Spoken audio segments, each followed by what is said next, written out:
આજે મારા મા દીકરાના શૂટ માટે ઓમને યાર રોલિંગ કરવું પડ્યું પણ સ્ટેટ જ ના થયું. Hello guys, welcome to my mini vlog. અને આજે મેં ફેસ ઉપર અને હેર ઉપર સરસ મજાનું મેં માસ્ક લગાવી દીધું હતું અને પછી અમે બેસી ગયા હતા ફ્રી થઈને શૂટ કરવા માટે. મારે મસ્ત મજાનું વિડીયો શૂટ કરવાનું હતું એટલા માટે.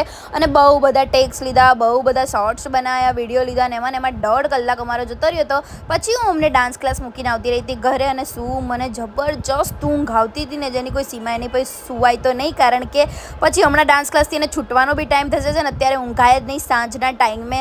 અને હું તો એટલા બગાસા આવતા હતા અને પછી સાંજે એને ડાન્સ ક્લાસ લઈને એટલે થોડું શાકભાજી ફ્રૂટ ને એવું બધું લઈને આવીને આજે તો મેં મસ્ત મજાની કેસર કેરી સવારે ફ્રીજમાં મૂકી દીધી ઠંડી થવા માટે. મેં કીધું જમવા ટાઈમે ખાઈશું. પછી અમે લોકો ફ્રી થઈને જતા રહેતા બહાર. મારે બી ડાન્સ ક્લાસ જવાનું હતું, એ બી ફિનિશ કરીને આવતી રહી હતી. અને ઓમભાઈને ખાવ તો અમારે આઈસ્ક્રીમ, એટલે આઈસ્ક્રીમ અપાયો ને અમારા લોકોને મસ્ત મજાની લીંબુ સોડા પીવાની હતી.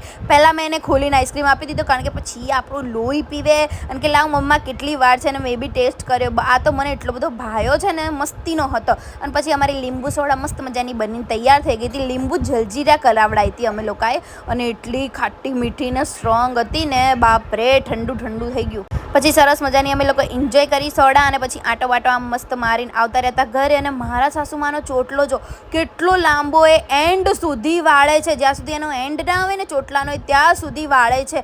મેં કીધું બાપરે, કચ્ચો કચ્ચ એમને વાળ્યો છે. અને પછી આવી રીતે રોલિંગ રોલિંગ રોલિંગ કરીને અને એ રબડ બેન્ડ ભરાવે. મેં કીધું બાપરા, આપણું તો કામ જ નહીં, આવું આખો દિવસ આવો ચોટલામાં કાઢવો તો. અને આવી રીતે રોલ કરીને રબડ બેન્ડ ભરાવે છે. અને આ સાહેબ કરતા હતા હિસાબ. એમનો હિસાબનો ટાઈમ ચાલુ હતો, મતલબ હિસાબ કરતા હતા. બહુ બધો હિસાબ કરવાનો હશે, શી ખબર, આપણને કંઈ ખબર ના હોય એ લોકોની. અને સરસ બધાનો ફોટાસ પાડીને હિસાબ કરતા હતા. અને અહીંયા પપ્પા મસ્ત મજાના ટીવી જોતા જોતા એન્જોય કરતા હતા.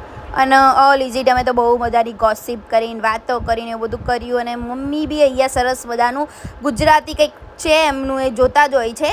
ચલો મળીએ આગળના મિની વ્લોગમાં. લાઇક, શેર એન્ડ સબસ્ક્રાઈબ કરવાનું ના ભૂલતા. Tata, bye bye, C you.